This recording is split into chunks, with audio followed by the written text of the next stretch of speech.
哦，动藤条了，真打了。你说咱们要不要去看看？晚了。嗯，打完了，这么快？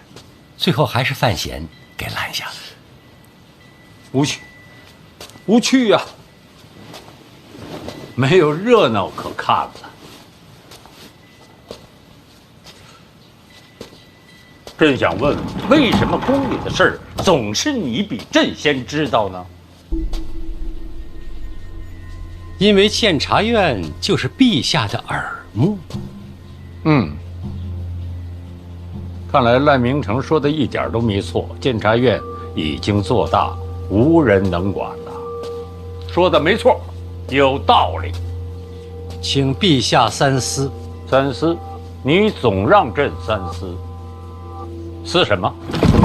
赖明成不管说什么都是错的，因为他是被陛下杖毙的。如果他说的都是对的话，你可真敢说？老臣忠心耿耿，知无不言。你就不怕有一天你和赖明成是一个下场吗？为国捐躯，不惧一死。得了吧，不去死。刚才你躲什么呀？陛下，这死亦有轻重之分。朕看最没轻重。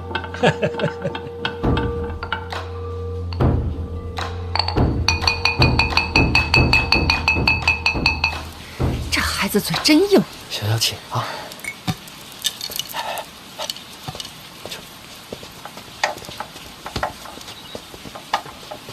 哎，这怎么拿走了？我还没打完呢。哎，刘毅，我觉得那群混小子拦路的事儿，他是真的不知道。我真不知道。这就是有人借机使坏，想让我和柳毅不痛快。以后少往宫外跑，听见没有？哦，贤儿，以后啊，你帮我多照应着。要论亲戚，这孩子还得叫你一声大表哥。柳毅别这么说，殿下是皇子，皇子也得认亲讲理啊。叫人。大表哥。孩子瞧着真喜庆。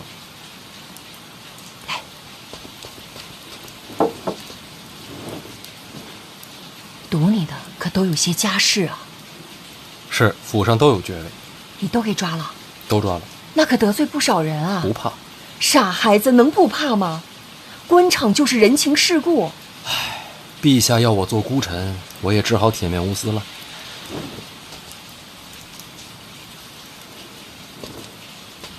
别出去瞎传话，听见没有？不敢。你也是，什么都敢说呢。外面不说，柳毅不是外人。这也真是难为你了。柳毅，这几日千万别让他出门，就怕别人还在等机会。你放心，我盯着，绝对不让他出门。那我走了。哎，不急，再多说一句啊，毕竟你是这孩子大表哥，还沾着亲呢。没事多来看看他，也替我管教管教。这瞧着不顺眼就直接打，怎么打都行。啊什么啊？我意思，表哥你以后常来啊。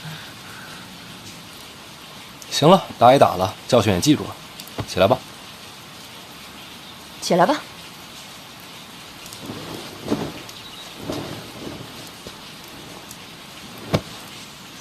抱月楼还去吗？不去了，我那是被骗的。那抱月楼以后是表哥的。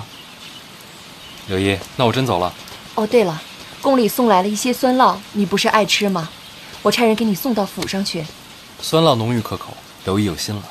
留下吃个饭再走吧。别了，一堆国公等着呢。贤儿，那你路上小心点啊。好，多谢刘毅。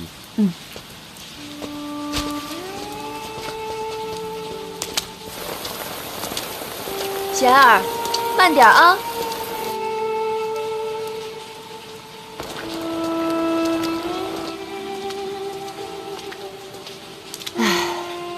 以后常走动吧。跟大表哥，可他还跟二哥在斗着呢。老二都禁足了，我跟你说，往后你能不能求个安稳，或许就看你这个大表哥的了。这次抱月楼的事儿，就是有人故意给你挖坑。这皇宫大内险过深渊绝境，其实娘不希望你留在京都的，你能明白吗？娘，我明白。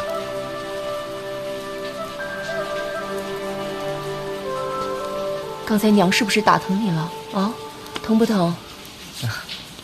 不疼，不疼。不疼。这不疼哪能记得住啊？来人，赶紧给我来人，把那个藤条给我拿过来，快点儿！听见没有？把我的藤条拿过来，快点儿！臭小子，你赶紧给我滚回来！我告诉你，我今天一定打到你记住，听见没有？回来！气死我！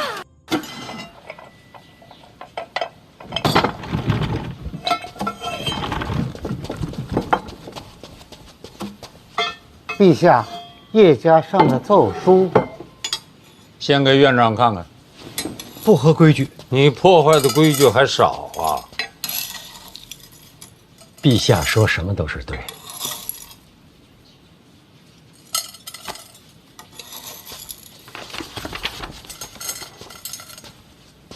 这是叶家和二殿下联名上奏。陛下，范闲继承庄墨涵书籍，文才经世，他们推荐范闲作为这届春闱的考官。对这个推荐信你怎么看？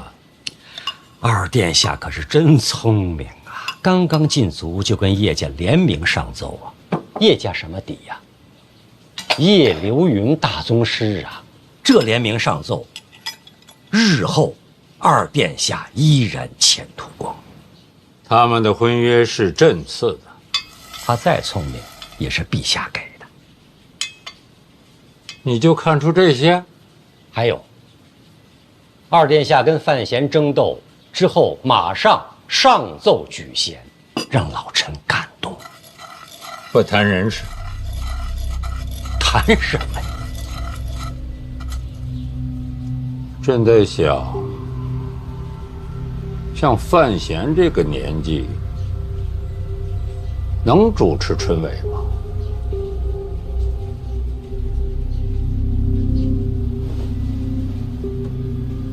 你这是什么嘴脸？陛下，老臣不好说。刚才陛下说不要谈人，范闲恰恰是个人呐。春闱如此重要，老臣不敢僭越，一切还要听陛下定夺。陈院长说话还是那么的滴水不漏。老臣毕竟忠心耿耿。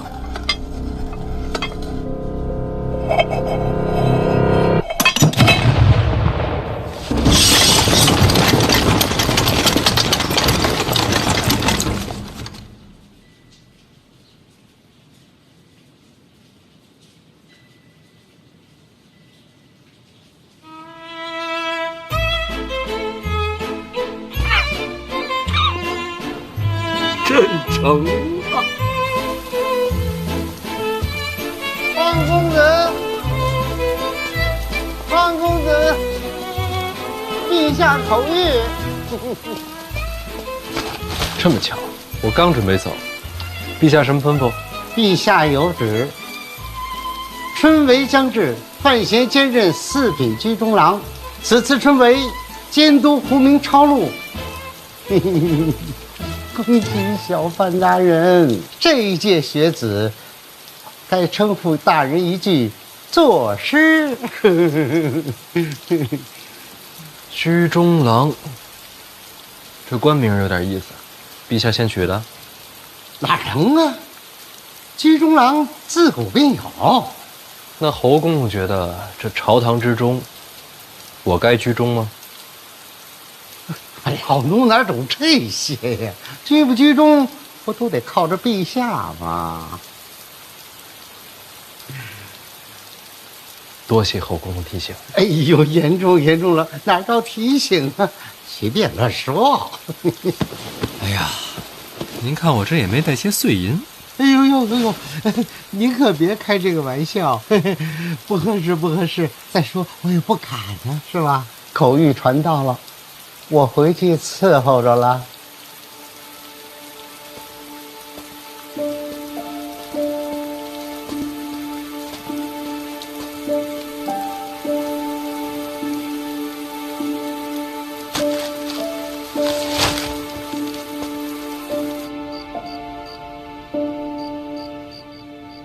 他头在动，明明看着我呢。哥，你回来啦！少爷，哎呀，不用跟我行礼。哎，回头跟你娘说一声，明天菜做的清淡点啊。好的，少爷。怎么来我这儿了？是不是下不去手啊？缝好了。缝好了？哥包扎好啦。这精神挺好的，缝得不错呀。好歹也是看了这么多医书呢。哦，对了，哥，你那个哥罗芳效果真不错，全程都没醒。你就不害怕？还行吧。你想过万一失败了怎么办？烤了吃呗。有道理，不过你这心态啊，更适合当兽医。不会，跟人看病不会这么想。是吧？学医啊，不光是胆大，还得心细手稳。我该怎么做？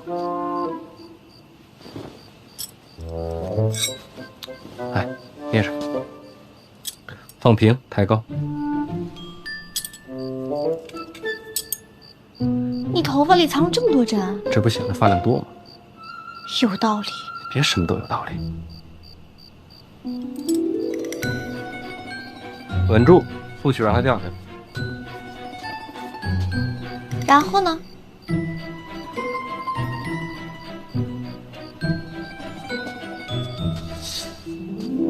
你别说，这手还真挺稳的啊。然后就是学会在运动中保持平衡。首先呢，就得走起来。练到后来啊，不管是正着走、倒着走、前后左右、东南西北，哪怕是蒙上眼睛，它都不能掉。你哥我当年练这个的时候啊，老师说。然后呢？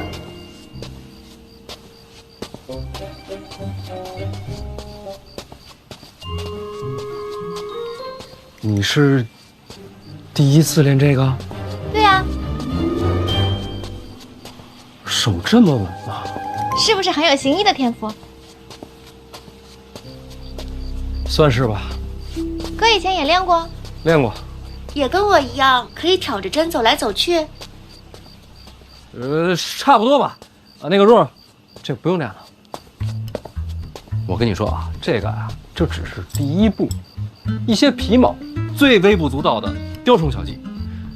学医呢，还是得多读医书，五脏六腑的位置啊，人体穴位啊，都得记牢。然后呢，就是找一个水果，水果？对，拿着水果，不停地割开再缝上，割开再缝上，不停地练习，不光练手稳，也练心细。我记着了。现在要练吗？不急于这一时，咱们今天先到这儿。那我先走啦。哦，哥，我差点又智商盆地了。啊？嫂子要找你。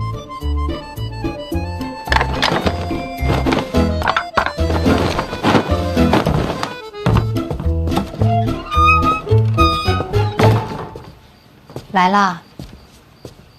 你猜到我会晚上来？范大人，你来我这儿，晚上比白天多。你这话说的，显得我不像好人啊。勋贵子弟拦路打人的事儿，我听说了，这应该是二哥暗中推动。我知道，都是被他当枪使。那些少年，你该打就打，该训就训，陛下撑腰，那些国公勋贵不敢怎么样。大不了你打完了，我再登门赔罪，好歹有个郡主的身份，他们打碎了牙也只能往肚子里吞。婉儿，咱俩真是珠联璧合。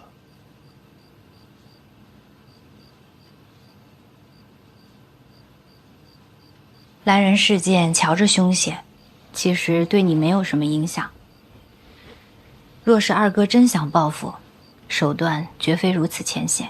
所以你觉得这只是表面的报复，让你安心，觉得他既穷于此。而真正的杀招，暗藏其后。春闱监考才是真正的大事儿。我记得上一次提到这件事儿的，也是他。若二哥真有为你而设的阴谋，春闱就是最好的舞台。春闱科举是全天下文人学子的盛宴，所有寒窗苦读，所有披星戴月，一切辛苦煎熬，都是为了这个鲤鱼画龙、平步青云的机会。未来这段日子，天下人的目光都会集中在京都，所有希望和绝望都会在此上演。你我天生就应该是夫妻啊！所思所想如出一辙，这不是天生的姻缘是什么？你也是这么想的？春闱之后就是大婚，大婚之后我掌管那股财权，要想阻拦我，就只有春闱了。你有应对了？早就准备好了，就等李承泽落子。那你千万小心。不过，斗输了也没什么，大不了咱们弃官不做，游荡天下。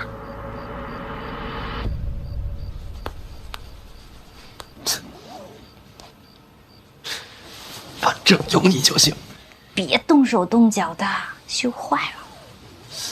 那话说回来，我这看了半天了，你绣了个什么呀？鸳鸯戏水。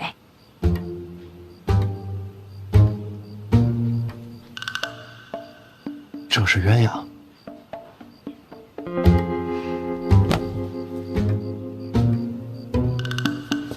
其实真的挺好的，挺好的。别找补了，确实是我的问题。以前学这个吧，就喜欢绣花草顽石，不喜欢绣活物。现在要学，确实太难了。那就不学了。来，喝水。这是要送你的，不绣鸳鸯说不过去。送我？成亲的规矩。怎么还有这种规矩？不成文的习惯，这不显得大家闺秀吗？那你以前没练？以前觉得自个儿活不到成亲。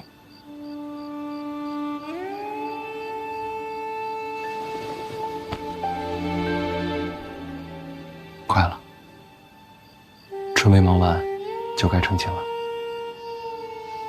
到时候一定绣成鸳鸯。为什么小的时候不喜欢绣活物啊？帕子里的东西绣得再好，终究是死的，就好像被困在里面了。我从小被关在宫里，染着病，无处可去，看见他们，就想到自己，心里别扭。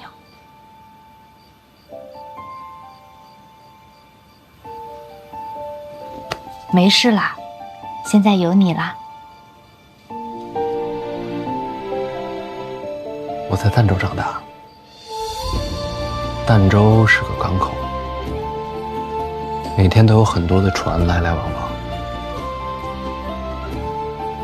等到日落的时候，海上的飞鸟随风起落，放眼望去，全是生机勃勃。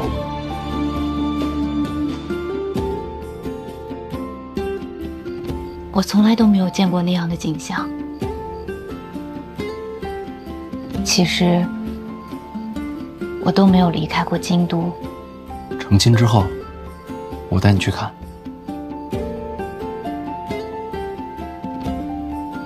我一直有一个梦想，等到所有的麻烦都不再是麻烦的时候，我要带你看遍天下的美景。会有那么一天的。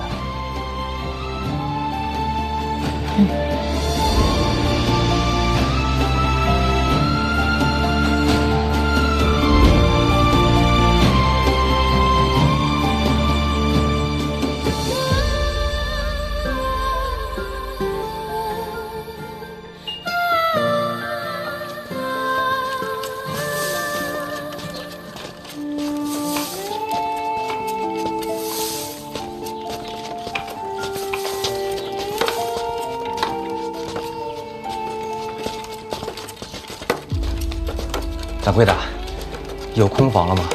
我昨天来时客满，小二说让我今天一早过来碰碰运气。您稍等。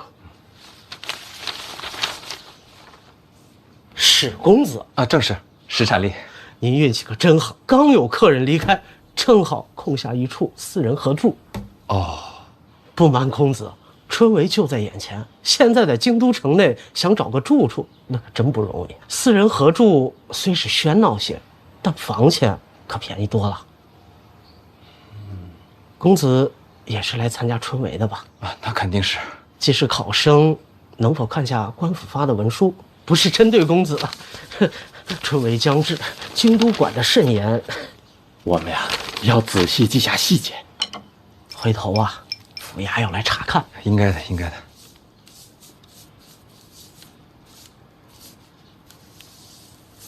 哎，掌柜啊，有没有更便宜的？还要便宜啊？不跟人住也行。不跟人，没有这种房间。那有没有，比如说，你给我钱的那种？啊，掌柜别误会，我是说我可以替您打扫院落，又或是端茶倒水，这工钱抵了这房钱。抱歉，石公子，小店人手够了。我先说说这个，当年乡试，他排在我后面很远，哪知道会试的时候啊，他就一举成名。石公子是不是有些拮据？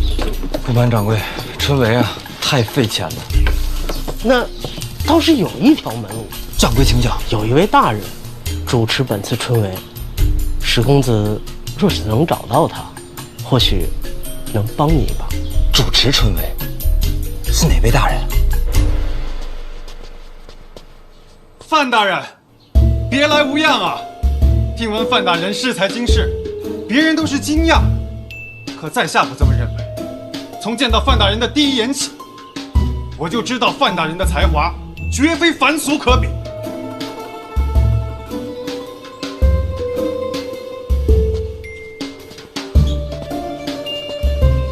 你谁呀？大人，我贺宗纬啊，咱们见过。贺宗纬，有点印象。京都府衙上，你还帮郭宝坤跟我打过官司，是不是你？大人，那都是国家逼迫我的。行了行了，别跪了，我只能假意迎合，其实我心中根本就不耻啊，大人。拉起来，拉起来。行了行了啊，咱起来说。来。谢王大人。那你说你是贺宗纬，但这看着跟以前不一样啊。哎，这相由心生，如今摆脱了郭家，心性一高远，这整得豁达了一些。照你这么说，全赖郭家，与你无关。与我无关啊，大人。我这一直想着记录郭家的恶行，就想着有朝一日报与大人，为国除奸呢。那怎么也没报啊？这不是大人的动作太快了吗？这郭攸之都入狱了，而在下也逃脱了魔窟，这一切都要感谢大人。大人就是贺某的再生父母啊！可别，你看着比我老，精神上的父母。你这认亲来的？在下一生所学，都是为了献于庆国，献于陛下，献于大。站住！参加春闱的吧？正是。找我干嘛？拜师啊！大人才华经世，又是贺某的再生父母，我等读书人就是为了忠孝节义。若贺某不来拜师，这天理难容啊！知道我是考官了是吧？绝对不是大人。大人，贺某是真的敬仰大人。大人，你是知道我的，我这个人最重礼义廉耻。若非大人换了旁人，我这说什么我也跪不下去啊！那你倒是站着说呀！我就跪着说，贺某一片赤诚，不知大人是否愿意收孩儿为明灵之子？孩儿愿天天侍奉义父左右，为义父尽孝。这刚才还拜师呢，这会儿都义父了。义父，孩儿飘零半生，孤苦无依，还望义父成全孩儿。大人，赶紧起来！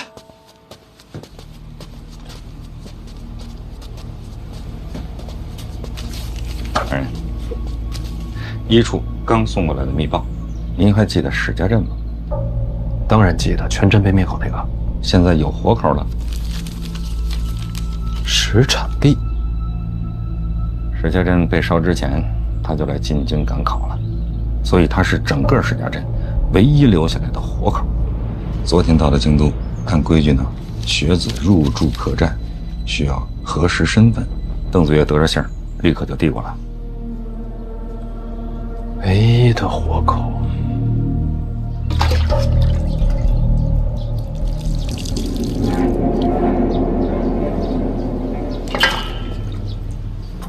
史家镇唯一的活口，还来到了京都。人住在京都客栈。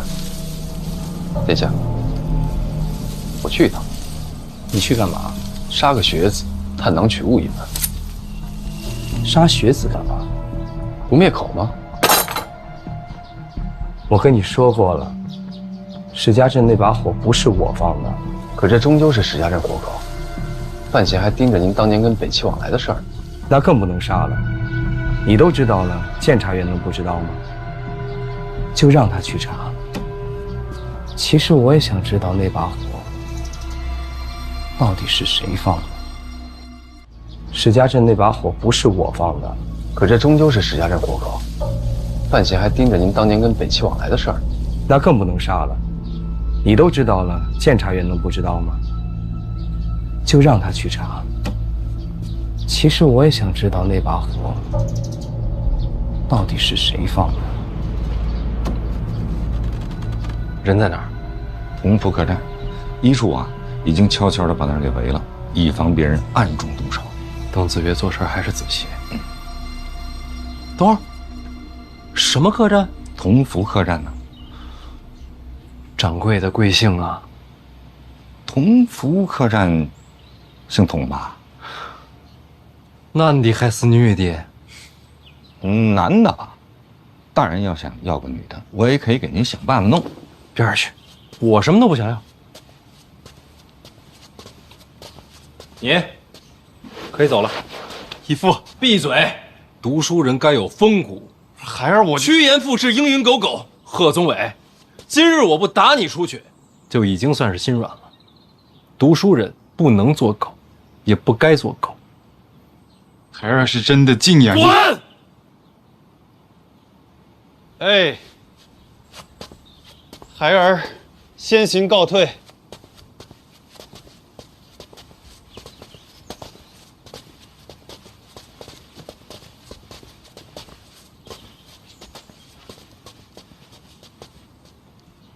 这是来投教您呢。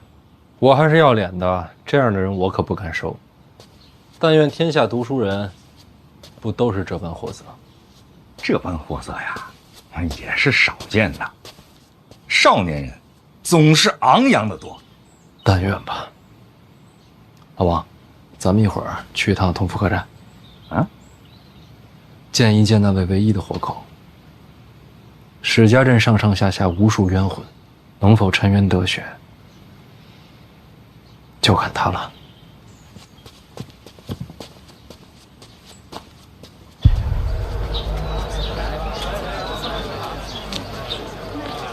读书人不能做狗，也不该做狗。话倒是好说，可人难做。酸辣，好喝的酸辣。留步。改日再聚。改日再续。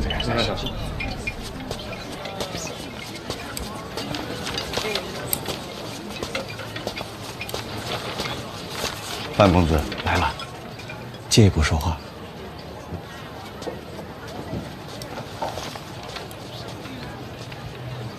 大人，石产地住这？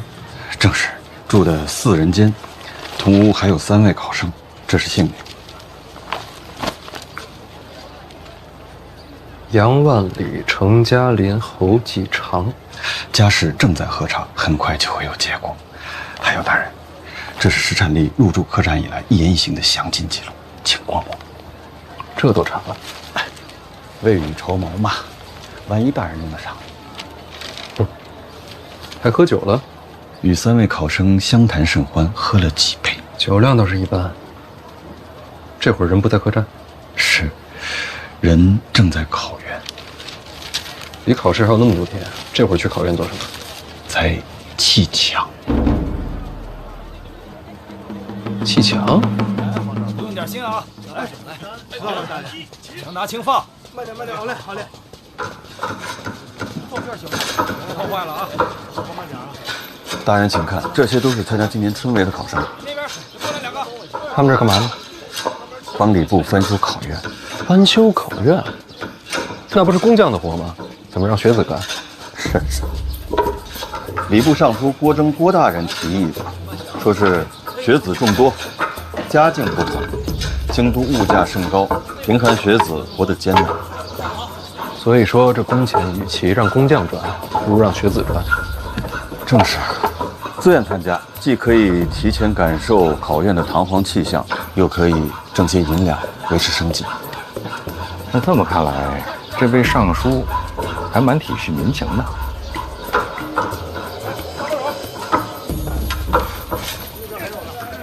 大人，那位就是郭尚书。他这郭大人还亲力亲为啊！他怎么一动都不动啊？卡那儿了。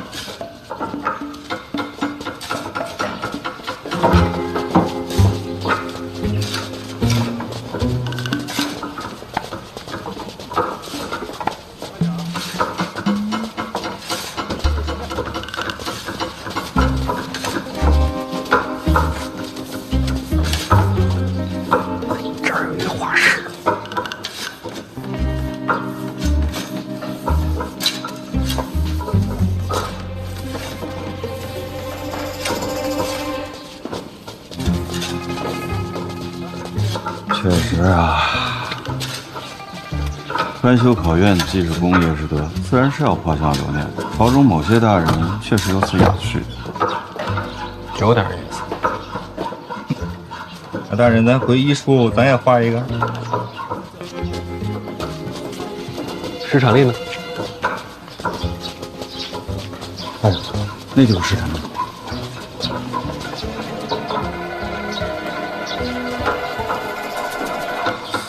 他这也是画像呢？这没看着有画师啊。部位倒是不严，部位自然护的是尚书大人，没人在乎这些学子。里边再过来2个人。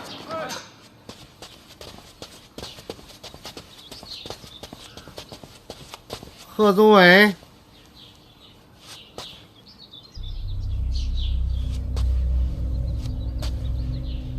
想不想入官场啊？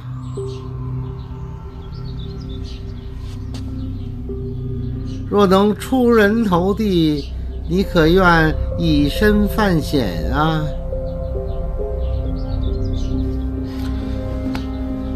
敢问阁下是？大家都小心点啊！哎，好，谢谢大人。李兄，阁下是？史兄把我忘了，咱们见过的呀。咱们见过吗？史兄是不是住在同福客栈？那倒是，4人同住。没错。家在边境，史家镇。你怎么都知道啊？你跟我说的呀。我跟你说过啊？那天醉酒，咱们聊过几句。啊。那晚有兄台吗？在茅房的时候。那晚我喝多了，没记事儿。史兄这是手头拮据啊，确实不太富裕，同病相怜啊。侯继承，兄台是姓甚名？史兄啊，这位是史兄朋友啊，都住在同福客栈，之前见过一面。史兄，你不介绍一下？这位是我同屋的侯兄，侯继承。侯兄好，在下姓范。范兄好，同住一家客栈便是缘分。我是不是打扰到2位谈兴了？哦，那倒没有。就是刚才看见史兄一直握着手里的青砖在那发呆，不知为何。我也看见了。史兄啊，我来之前是怎么跟你交代的？大老远就看着你坐在那儿盯着2块砖一动不动。就算是累了，也要装出辛劳的模样才好啊。啊，我倒是不累，就是砖啊很奇怪。啊？砖怎么奇怪了？你看啊，这个是拆下来的旧砖，这一片是要换上的新砖。所以呢，新砖、旧砖，听出来吗？这旧砖听着像胶铁。铁，这是上好的金砖，金砖的价格极为昂贵，而这要换上去的新砖，都是非常普通的砖块。哎，还有你们看，这拆下来的柱子，这可都是金丝楠的呀。你再看这要换上去的柱子，啊，这叫什么？这就是木头，太普通了，极为普通。所以我就不明白了，这礼部翻新考院为何换上去的反而更差呢？师兄如何懂得这些？啊，我家乡都有行商，这些我都亲眼见过，绝看不走眼。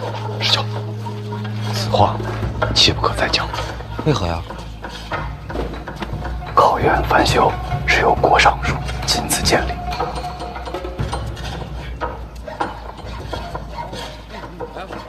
那就更该告知郭尚书，免得他被人骗了。此事与你我无关，最好视而不见。可是，相信我。你们两个，哎，为何视而不见？以次充好，说没有贪官作祟。我等读书之人，明德之理，怎可视若无睹？小声些。别见怪了，他俩老这样。你堵得住我的嘴，你堵不住天下这妖巫。算我求你了，听我把话说完。大兄，喝水，多谢。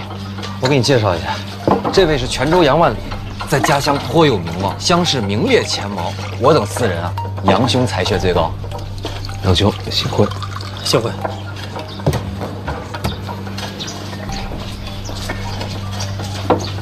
我这就去请你少读些书吧。就算是告发，我们的话谁会听啊？听说小范大人，哦，现在你认识小范大人吗？我可以认识。郭尚书认识小范大人吗？那是自然。你们两人谁和小范大人熟络？郭尚书。人家两人共同掌理春闱，要是早有往来，又当如何？我明白你意思，你的意思是，小范大人和郭尚书沆瀣一气，狼狈为奸。我可没有这个意思。那你是什么意思？我的意思是，忍了，莫再提这件事。如果这都能忍，那读书何用啊？就算要管，也不是现在。那是何时？杨兄，我问你啊，我们来京都是为了什么？做官。那我们来考院做工是为了什么？也是做官。那你现在做官了吗？没有。要管闲事，就认到我们也是官。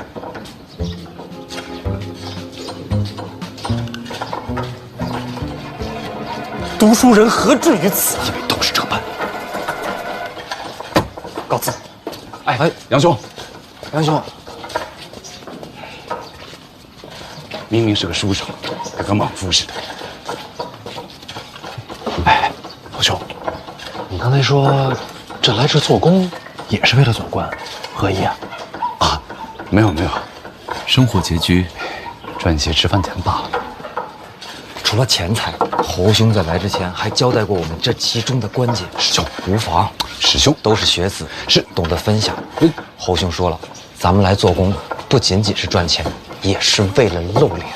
露脸？咱们这些来做工的学子都会在册上留下姓名。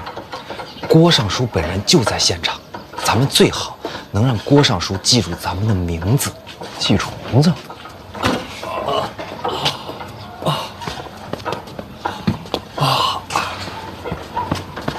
范兄，你看，这么多考试的学子，若能被记住名字，就等于留下了印象。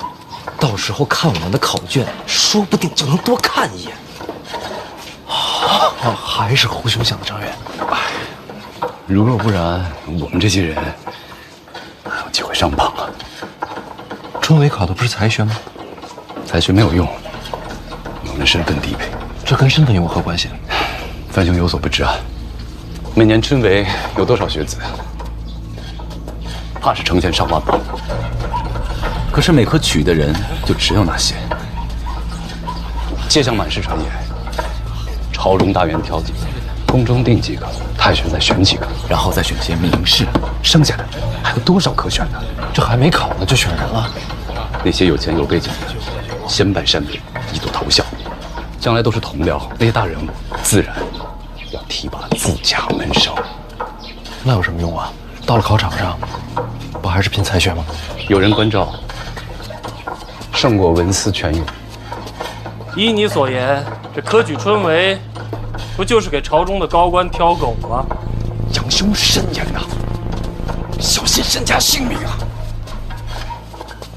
范兄也是啊，听过就好，别惹祸上身。考前内定，考场如过场，这不就是舞弊吗？本来就是。小声些。可我也在想，若真如此，为何无人告发呀？告谁啊？那唐章的不也是官吗？那公平在哪里？什么东西？公平啊！哪有这种东西？若没了公平，这春闱不就是场笑话？也许等我们金榜题名，就能改变这一切了吧。程嘉林呢？啊，问萧史料呢，我叮嘱过他了，不要乱说话。这想想啊，是真没意思。干活去了。师兄，谨言慎行。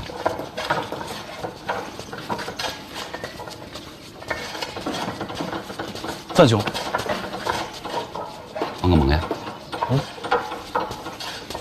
曹局长，哎，这也太厉害了，一个人搬了这么多趟。应该的，应该的，辛苦了。你怎么歇会儿？一上午看你没喝水了。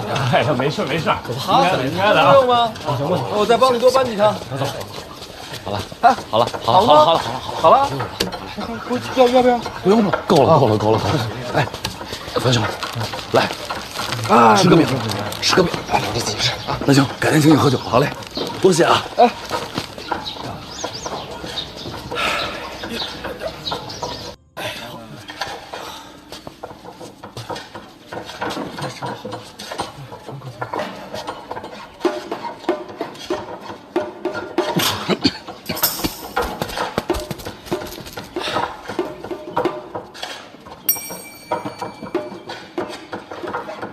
小范大人，郭尚书认得我。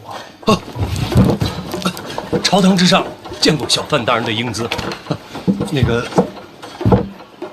这次春闱郭尚书才是主官，可别喊我大人。小范大人前途无量，他日必将一飞冲天啊！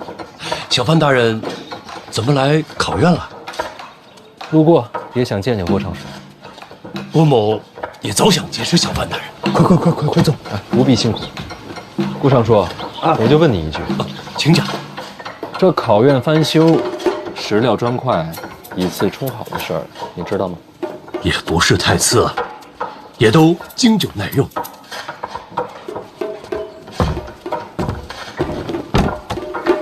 这么说，郭尚书都知情？要说不知道，岂不是儿笑话？这翻修考院，户部可拨了银子。那肯定的。户部不拨银子，谁敢动工啊？经郭尚书这么经久耐用一番，还能剩下多少？应该还有些结余。那些拆下来的金砖和金丝楠也都不便宜。拆下来的砖木都在礼部的库房，结余的银两也都记在账册。郭某知道小范大人有凌云之志，立志要惩贪除奸，郭某是赞不绝口，绝不可能明知故犯。这次重修考院，没有1钱银子进到郭某的口袋，郭某问心无愧。小范大人如若不信，便可细查，咱们礼部配合到底。钱在账册，都在，砖木在库房，绝无缺失。那我就不明白了，郭尚书这么做，图什么呀？郭某既然身为礼部尚书，自然不能尸位素餐。咱们为官之人就应该多做一些实事。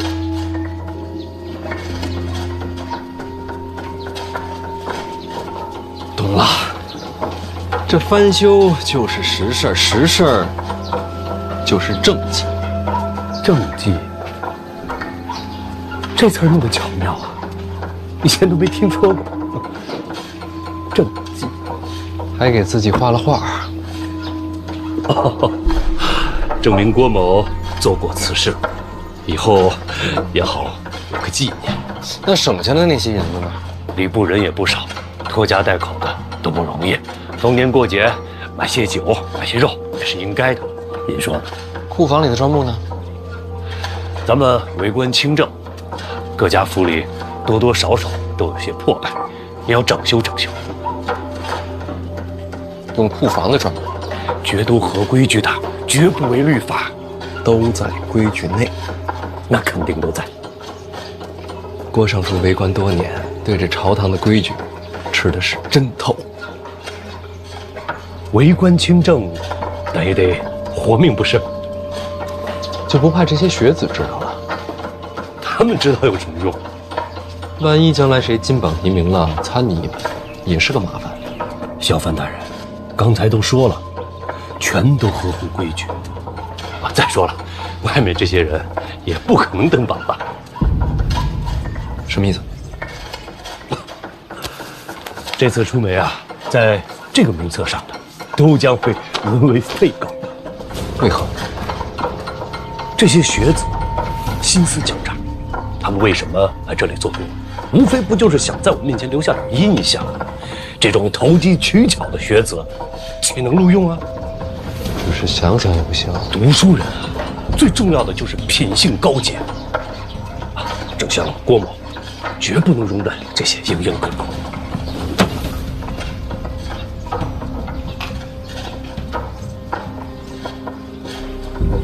若非门外的学子有大人的门客，只是想给这些学子留条活路。小范大人，品性最重要。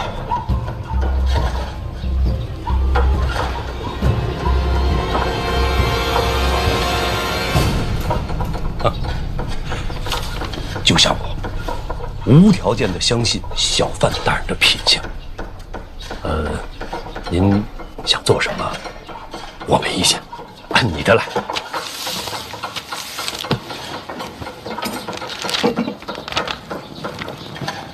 侯继长啊，你可真能干呀！是啊，侯继长，你也太卖力了吧！应该的，应该的。怎么那么厉害呀，侯继长？这来来回回好几千趟了吧？真厉害呀，侯继长！侯继长，来花一下来！侯继长，侯继长。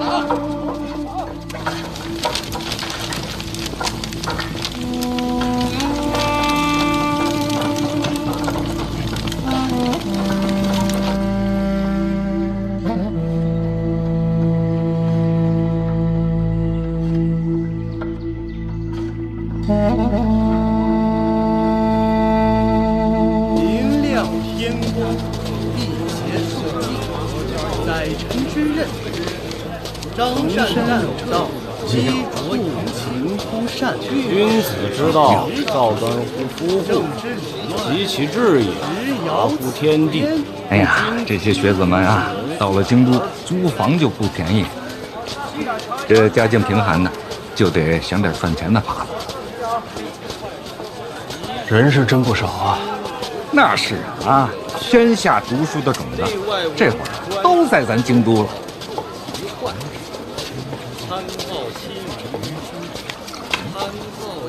这菜真新鲜啊！快来看，还有这岁数来考的，这肯定是考了好几回的。每一次都抱着希望来。大浪淘沙嘛，总有那不能如愿的。对于他们来说，春闱是什么？那是国之恩典啊。还有呢？这就是大人所说的改变他们命运的机会。是啊，多年寒窗埋头苦读，为的就是这么一次机会，一个本来应该公平的机会。素富贵，行乎富贵；素贫贱，行乎贫贱；素夷狄。春闱舞弊，你听说过吗？哥们，够肥的，这监察院的吧？这一看就不是跑远道的。我就没拿东西，要不然我就别跟我打岔，我就随便问问。在上位，你随便说说。在下位不言上，正己而不求于人。那我就随便说说。则无怨。这春闱之前呀，很多学子那都已经登门拜师、卖身投效了。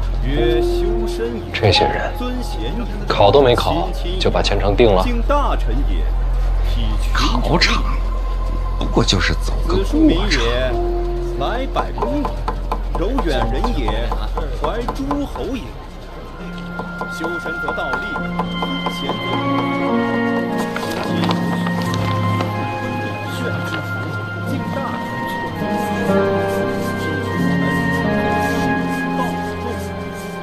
你看这一段跟书上一样，还有这一段。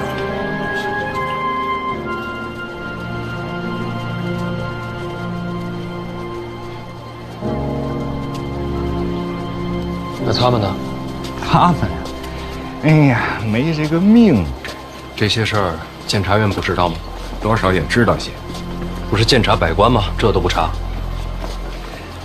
能收门生的，那都是真正的大人物，不好查。有些那根本就不敢查。这多少年不成文的规矩了，大家也都习惯了。可对于他们来说，一生就这么一次机会。也有些名额是留给考场的。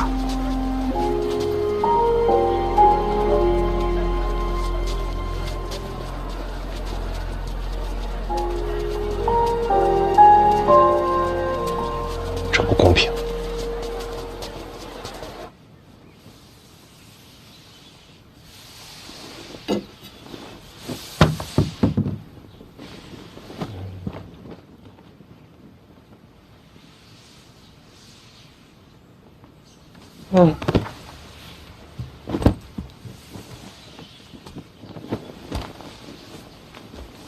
那叫什么客栈来着？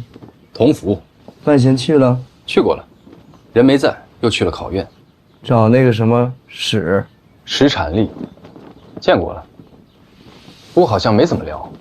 咱们的人远远看着，说史产力神情不见悲痛，这史家镇全灭的消息，他应该还不知道。什么都没告诉他，那去干什么呀？是啊，白跑一趟，也不知道这范闲到底在想什么。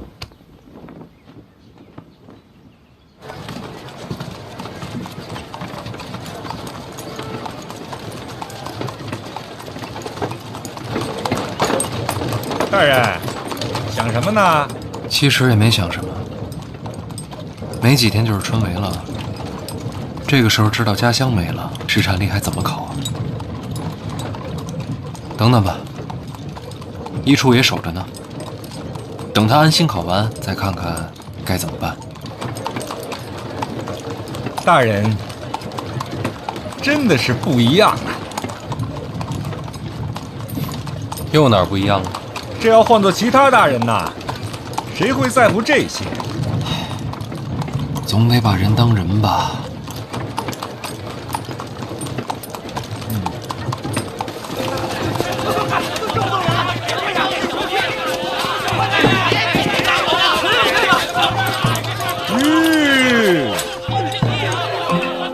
到家了吗？您快下来看看吧。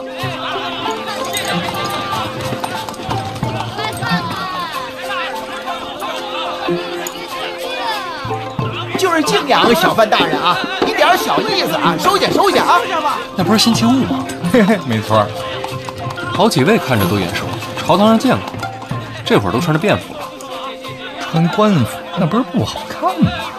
我那点心意啊，都在里边写明白了啊！到此到此。小范大人不收礼，不收礼，真的没了，拿回去吧。真受不了，真受不了！别过来！别动了，我们都是下人的。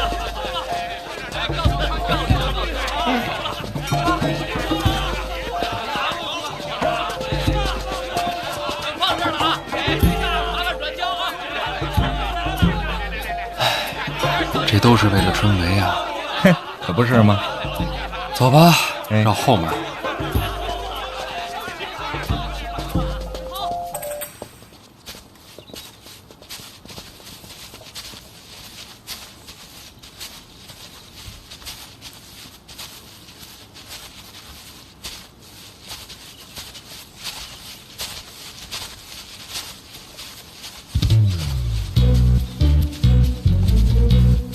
殿下，这不对啊，这范府怎么一个人都没有？谁让咱们是从后门进来的呀？那也不能人尽全无啊！没人说明什么呀？说明范府遭遇变故，说明我们没来过。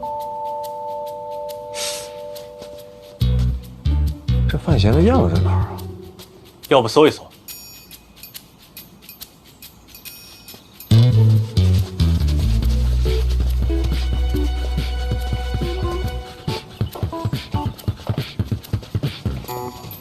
哎，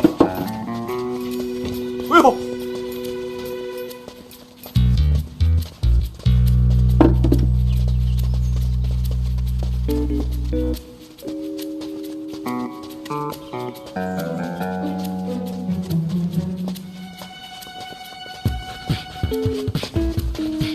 放这儿吧。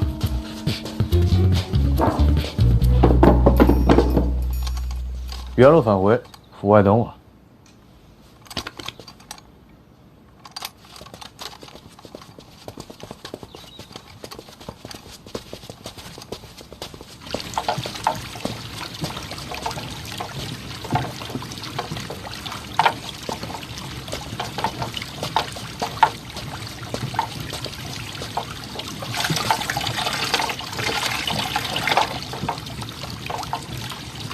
嘿嘿，哎呦，这转起来了！老爷，太子登门，你怎么把下人都给撤了？后门来的，前门后门来的不都是太子吗？你把人撤了也就算了，你也不去见一见？不是找我的，不方便见。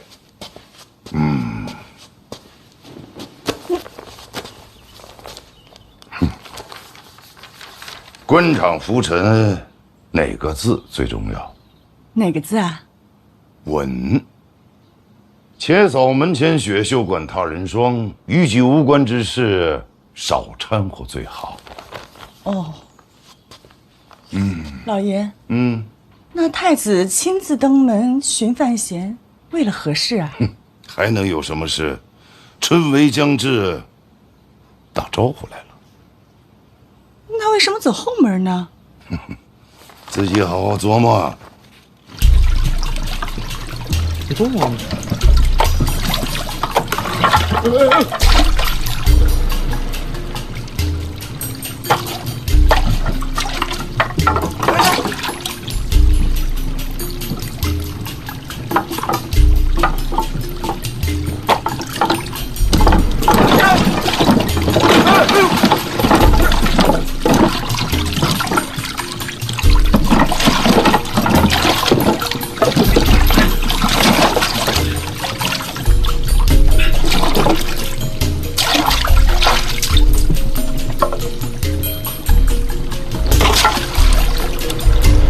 太子这是专程拆家来了。范兄，对不住啊，刚才这东西他不转了，我寻思帮他一下，结果可能帮猛了。那什么，不行，我多少钱我赔给你吧。说笑了，殿下还是先上岸吧。好。太子什么事儿亲自登门啊？你想听真话还是假话呀？我都可以。我是来劝架的。我跟谁打了？你跟二哥斗成那样了，禁足半年。作为亲兄弟，我心里能舒服吗？不得来劝解一二啊！这是假话。还能再假吗？那真话呢？真话呀！哎，来了！有人喊他吗？心诚则灵。真话。